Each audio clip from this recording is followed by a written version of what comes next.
Hey guys, Kings here. Welcome back to another unit spotlight video. Today we have a great unit actually, the Fortebraccio Pikeman, a fantastic unit for sieges and territory war. Primarily a defensive unit, but can be used in lots of different attacks as well. We'll be covering over the basics of the unit. We'll look at the veterancy line, the doctrine setup. We'll look at some basic formations, the skills and such, how the unit basically is set up, and then we'll go into looking at some gameplay of the unit. As always, if you do have any questions, by all means drop a comment, come over to the Athena Discord or tune into the Twitch now and again. I think I stream a couple of times a week at the moment, so come in and ask any questions you like. But for now, let's get into the barracks and let's get into the unit. Okay, so let's go ahead and open up the units. The first thing we should mention with this unit is to get this unit, you need to unlock it through the Season 3 Soldier of Fortune. It's a fairly low end of this season, so you should be able to unlock it pretty quickly. It's not too difficult. So once you've done that, it will appear, once you've unlocked it, it will appear in your barracks. So let's go and find our Fortebraccios, and here they are. So we've got Fortebraccio Elites. And the first thing I'll say is leadership, 235. This is under the average of 240 for an epic. It is, it's a level 18 unit, which is again under the average. Normally you're looking at about 20 to 22. So this is under the average on both leadership and in terms of level to get it to where you need it to be. It's got a 32-man head count, which we'll go through. Normally that would be very good for this leadership, but we'll go through why that's so high. And generally it's a pretty robust unit. For what you get for it. So firstly, let's look at the veterancy. So bottom line, I'm gonna shorten this one. Typically we go through each one, but it's pretty basic with this unit. The bottom line is hardcore defense. You know, you've basically got resistance in pretty much everything, a bit of extra movement speed, extra health and such, and then you've got the increase all defenses by 20%. Now we'll cover this, let's compare it to the top line. So the top line is the complete polar opposite. A lot of it is damage. So a bit more of a glass cannon build. There's very little in terms of additional bonuses to armor, to strength, to resistance. Armor, health, and resistance. But lots of damage in terms of crit value, weapon armor brace. These are worth noting actually. So increased braced weapon armor penetration by 10, and increased piercing armor penetration by 5. So there's 3 points in that. So that's an extra 15% piercing penetration. Now, extra damage while bracing as well, another 6% increase, and a variety of other bits here, and more armor penetration and such. So the final one here is exactly the same as Imperial Pikes. So increases the number of enemies each soldier can attack by one single strike. So again, to reference this, you're hitting, every time you hit, you're hitting 2. If there's 2 available units, you can hit 2 times. Why is this good? Well, when you combine it with a variety of doctrines, which we'll get into a second, this becomes extremely powerful, especially on defense. So before we do that, let's navigate to the stats.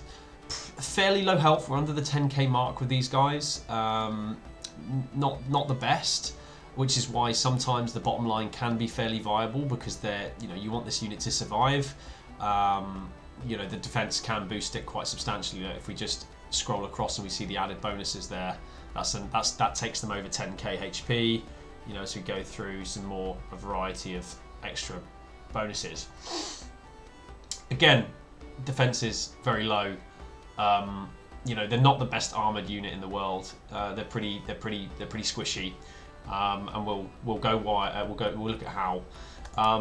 Let's look at their abilities during Season 3. Reduced. That's irrelevant.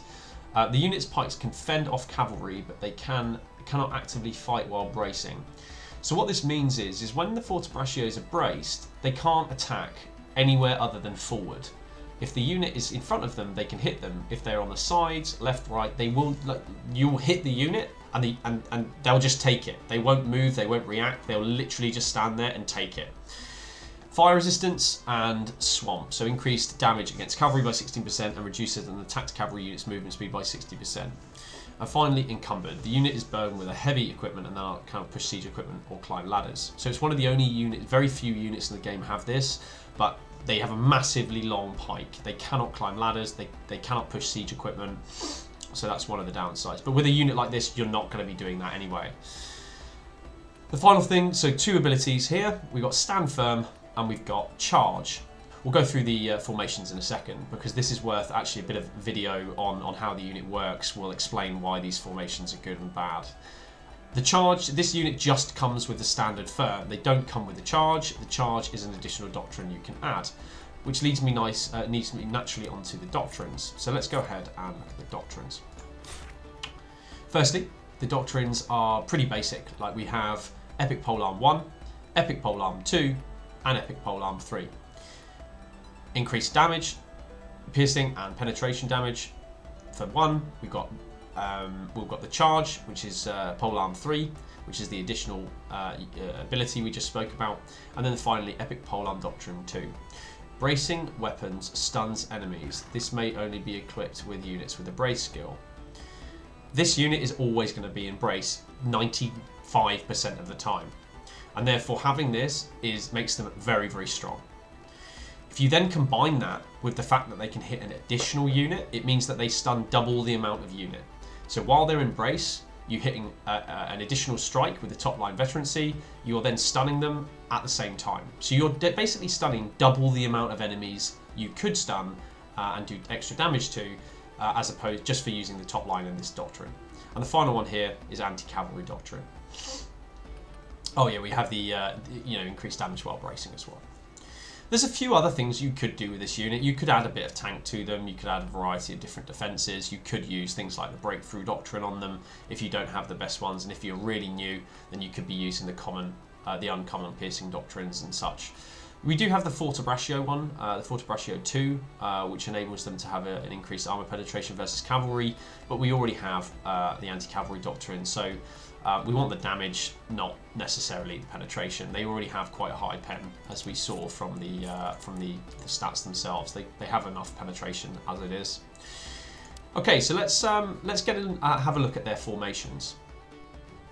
Okay, so here we are. We have our Fortebraccios with their long pikes, standing in a gateway, and this is commonly what you will see in games. You'll see these units that are covering off specific locations, or maybe not like this. Perhaps they're standing like this, perhaps around the corner, and their pikes are holding firm. Any cavalry comes through or unit pushes through, their pikes are going to pick them up before they get hit. So this is the first formation. As you can see, every time I press X in this formation, they walk and they brace immediately. I move them forward, they walk, they brace immediately. It's exactly like this all of the time. They're very rarely ever unbraced like this. And when unbraced, they lose their formation. They will walk freely, they will walk about like this, and this is when they are vulnerable. You do not want them to be like this at any given time unless there's a specific reason. The second formation is anti-range, and we have some archers in front of us. So we'll form our guys up, and this is the only time where they'll not brace on their own. You have to then click 1 and they will brace, but they're still fairly vulnerable. Now, we want to get rid of these archers, so I have the charge skill, so we're going to use that now, and the Fortebraccios will charge, and hopefully get rid of those archers. Not the typical unit to be doing this with, but it's there if you need it for emergencies. So we just get rid of these final archers, then we'll have a look at the final formation, which is line formation. And most likely the enemy will probably spawn on me, so I'm going to prepare the line formation like this, line formation as such, and they'll drop their pikes. And this is a formation you'll commonly use when you have something like shields in front. And here we have them in line formation. Now let's watch. The pikes are so long that the unit, although just a grey unit, they're getting stunned every time that they get hit. And you can see the numbers. If you look at the numbers, every time there's a hit on one of the units, they hit twice. Now, this is the problem. Once a unit gets close enough to the Fortebraccios and they're not at the end of the pikes, they are taking damage, and you'll notice that they're not doing anything to defend themselves. And this is the only time that you'll commonly either remove them or you'll press V, allowing them to freely hit, and then re-brace as such. So let's get into some actual game footage and see how these guys are used. So what we first must remember is that Fortebraccios are a high damage output unit, but it cannot really be left alone. On its own, it's very vulnerable. It can be easily flanked. Therefore, as you can see here, we have 3 units of Fortebraccio stacked on top of each other, looking like a porcupine. It's a massive deterrent. It's a huge deterrent when you see that. Nobody's going to push that. On this side though, we have flamers, we have shields, we have gunners. We have everything we need to protect our Fortebraccios and our Fortebraccios to do the damage and push the units back. And as we can see, we've set that up. No unit coming this way is going to be able to get through without a serious push from the enemy team. In this clip, this is a longer clip, but this gives you a bit of an overview on how to use the different formations, when to form up, when to move. We don't want to charge first. We can see our imp pikes are charging down the stairs, which is not the best move, but you know, they're making some ground. The enemy are fairly weak. We bring the Fortebraccios onto the staircase, so some of them are in range, and we notice that we've got a bit of movement space. We get our Fortebraccios braced down. The Iron Reapers that are pushing in are quickly stunned off and dispatched. And then again, we want to look to move forward. Constant aggression when possible. But when we need to defend, we need to remain still. We cannot do the pushing. We have to rely on our team to do that. And we then support them. This unit of Immortal Garrison, or Grey Hairs, is just going to get absolutely destroyed by the Imp Pikes and the Fortebraccios, getting stunned up non-stop. Now what we need to do is, being in the front line of any charge might not necessarily do us the best favours. So we're going to turn our units on the side here, and block the entrance with those long pikes. And as you can see, the Palace Guards with iron sights charging in, they're very quickly getting disrupted. Down the bottom left, we're not losing any units. We're very low at this time, but we've managed to keep our whole unit alive and most likely are going to finally take this point. Now I see Shenji Grenadiers coming, so this is the time to use the charge ability and get them the hell out of there before they get one shot. And it's probably time to get them home before we kill these Martellatori. Pick the last few kills up and then send them home to get some HP. But all in all, that push through a variety of ensuring that we're safe and we're with friendly units and bracing when the right time is going to ensure that we maximise the unit kills.